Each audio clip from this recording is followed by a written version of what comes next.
Okay, so the third term of 1 plus x all to the power of n is equal to 36x squared. Find n and hence find the fourth term. Alright, let's start off by finding n. So let's just expand 1 plus x to the power of n all the way until the third term.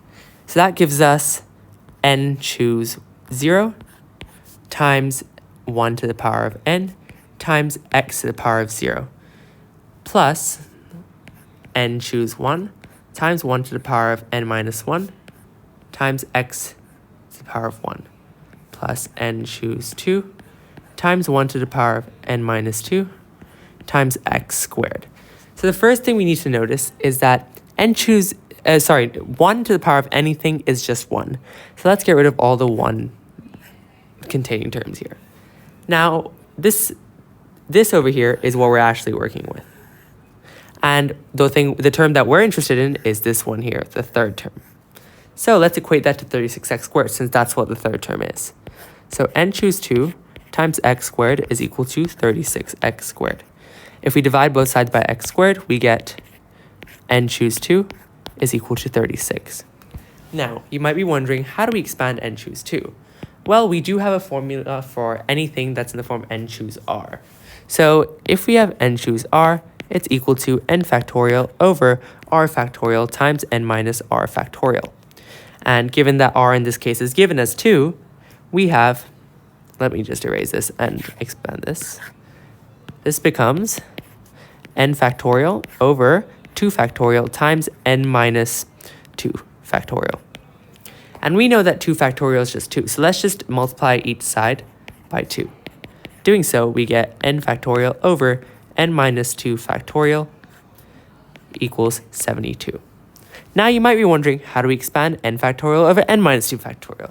Well, recall that if we wrote n factorial out, that's equal to n times n minus 1 times n minus 2 all the way up till 1.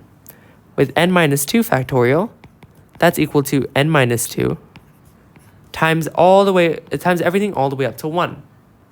In knowing this, we can see that if we do n factorial over n minus 2 factorial, the n minus 2 and all the remaining terms cancel out on the numerator and denominator, leaving us with n times n minus 1 only, since those are the only terms in the numerator that the denominator does not contain.